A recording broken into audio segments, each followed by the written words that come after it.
नमस्कार दोस्तों, आज की इस वीडियो में आपको बताऊंगा ऋतु वाला सवाल। ऋतु के धारा वाला सवाल जो कि हर साल एग्जाम में पूछा जाता है और काफ़ी विद्यार्थियों का कमेंट आ रहा था कि सर यह सवाल बताइए। तो ध्यान से आपको देखना है। चैनल पे नए हैं तो चैनल को सब्सक्राइब कर लीजिएगा और घंटी को दबा कर ऑल कर लीजिए। क्लास 10th NCERT बुक का सवाल है। कह रहे ऋतु धारा के अनुकूल 2 घंटे में 20 किलोमीटर तैर सकती है और धारा के प्रतिकूल 2 घंटे में 4 किलोमीटर तैर सकती है। उसकी स्थिर जल में तैरने की चाल तथा धारा की चाल ज्ञात कीजिए। ठीक ना। हमें निकालना क्या है, स्थिर जल में तैरने की चाल और धारा की चाल। तो जो चीज़ हमें मालूम नहीं रहता उसे मानना पड़ता है। तो हमें पहले मान लेना है कि माना स्थिर जल में तैरने की चाल x किलोमीटर प्रति घंटा और धारा की चाल y किलोमीटर प्रति घंटा। लिखेंगे माना कि स्थिर जल में तैरने की चाल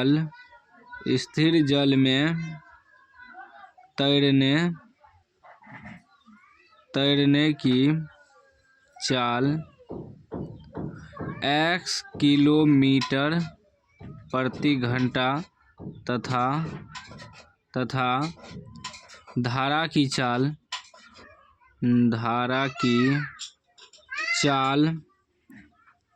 की चाल y किलोमीटर प्रति घंटा है।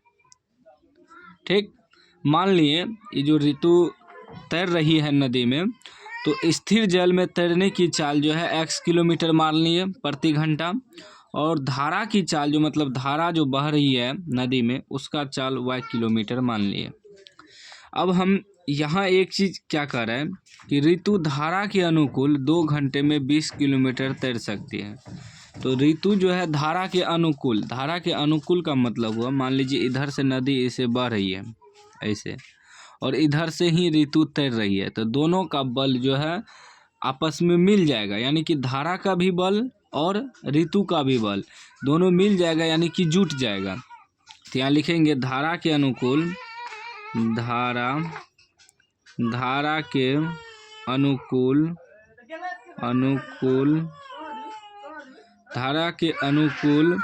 तैरने की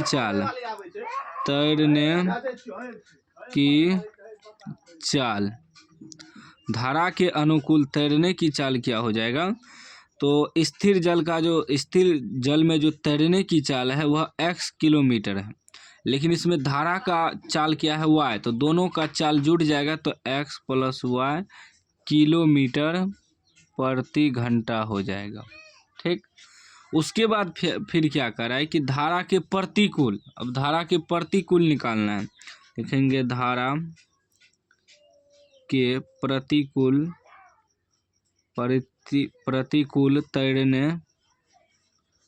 तैरने की चाल बराबर धारा के प्रतिकूल का मतलब हुआ इधर से नदी बह रही है और इधर से तैरते हुए आ रही है। तो अब इसमें देखिए माइनस होगा क्योंकि इसका बल अलग है इसका बल अलग है, तो माइनस होगा दोनों में। तो प्रतिकूल मतलब उल्टा, इधर से नदी बह रही है उधर से तैर रही है, तो दोनों में जो है ना माइनस हो जाएगा क्योंकि इधर से ठेलेगा इधर से ठेलेगा। ठीक है ना, तो इधर से धक्का लगाएगा इधर से धक्का लगाएगा तो दोनों में माइनस हो जाएगा।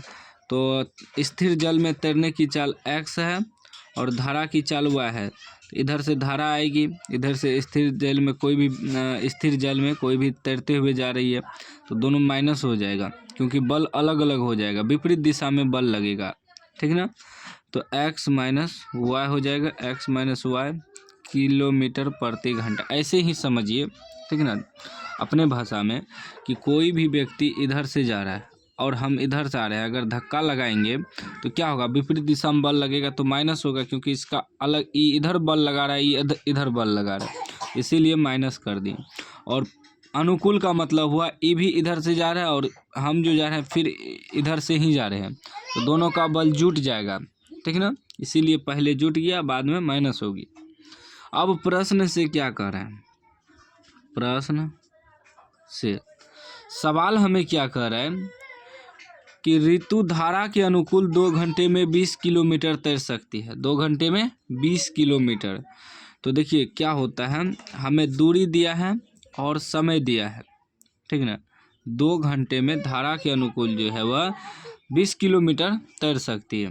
तो दूरी बराबर क्या होता है, दूरी बराबर समय गुना चाल, समय गुना चाल, यह सूत्र होता है। तो दूरी कितना है, 20 किलोमीटर तैर सकती है।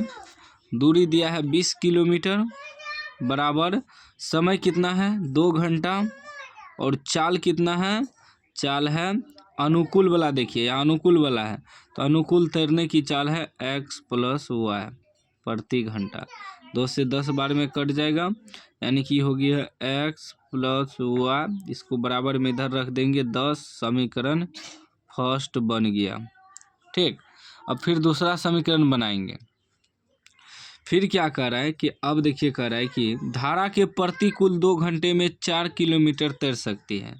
तो दूरी बराबर समय गुना चाल, तो दूरी कितना है 4 किलोमीटर, तो 4 बराबर फिर है समय, समय कितना इसमें दिया है 2 घंटा, 2 गुना चाल। तो धारा के प्रतिकूल चाल कितना है, धारा के प्रतिकूल चाल है x - y, x - y। ये धारा के प्रतिकूल चाल हुआ और ये धारा के अनुकूल चाल हुआ, ठीक ना। तभी हो जाएगा 4 बराबर, सॉरी 2 से कट जाएगा, 2 दूनी 4, तो सीधा क्या बच जाएगा, 2 बच जाएगा। 2 बराबर x - y, या लिख सकते हैं x - y बराबर 2, समीकरण सेकेंड। अब क्या करेंगे हम, समीकरण फर्स्ट समीकरण सेकेंड को कटाएंगे, उसके बाद x y का मान निकलेगा। तो देखिए +y - y कट जाएगा, विलोपन विधि से कटा देते हैं। लिखेंगे समीकरण 1 प्लस समीकरण 2, प्लस करेंगे क्योंकि माइनस प्लस पहले से है, तो ये हो जाएगा x + y बराबर 10। समीकरण 1 समीकरण 2 है x - y बराबर 2, प्लस माइनस y कट जाएगा, x 2x हो जाएगा बराबर 10 2 12 हो जाएगा। 2 से कटा देंगे 6 बार में, x का मान निकल गया 6। लिखेंगे x का मान समीकरण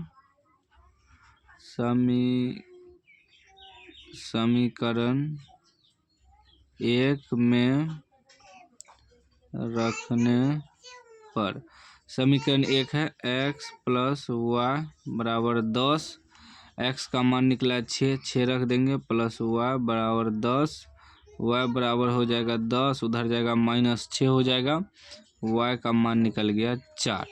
अब हमें x का मान निकल गया 6 और y का मान 4। हम क्या माने हैं, स्थिर जल में तैरने की चाल x किलोमीटर प्रति घंटा। लिखेंगे अतः, यहाँ से अतः इसके नीचे आपको लिखना है, इसके नीचे हम यहाँ लिख रहे हैं, जगह नहीं है। अतः स्थिर, यही निकालना था ना, स्थिर जल में तैरने की चाल क्या माने थे, x किलोमीटर प्रति घंटा माने थे। तो x मेरा कितना निकला 6, तो ये हो जाएगा 6 किलोमीटर प्रति घंटा। और धारा की चाल क्या माने थे, धारा की चाल हम माने थे y किलोमीटर प्रति घंटा। तो y कितना निकला 4, तो यहाँ लिख देंगे 4 किलोमीटर प्रति घंटा। यही आपका आंसर हो गया, ठीक है ना। इसके नीचे आप लोग लिखिएगा। तो उम्मीद है आप समझ गए होंगे, समझ गए हैं तो लाइक कर दीजिए, चैनल को सब्सक्राइब कर दीजिए और घंटी को दबा के ऑल कर लीजिए। बस पॉइंट यही था कि धारा के अनुकूल और धारा के प्रतिकूल। अनुकूल का मतलब हुआ दोनों एक साथ बल लगा रहा है, धारा भी नदी जो बह रही है और ऋतु जो तैर रही है, दोनों एक ही दिशा में जा रही है, तो उसमें दोनों का बल जुट जाएगा, यानी कि x + y हो जाएगा। उसके बाद प्रतिकूल का मतलब हुआ नदी इधर से बह रही है और तैरते हुए इधर से आ रही है, तो प्रतिकर्षण मतलब उल्टा बल लगेगा, ठीक ना। उल्टा बल लगेगा तो माइनस होगा, इसमें माइनस हो जाएगा ये, क्योंकि इधर से धकेल रही है, ये इधर से धकेल रही है, तो वही हो गया x - y। इसी में दिक्कत होता है, बाकी और कुछ नहीं। तो उम्मीद है आप समझ गए होंगे। चैनल को सब्सक्राइब कर दीजिए और घंटी को दबा के ऑल कर दीजिए।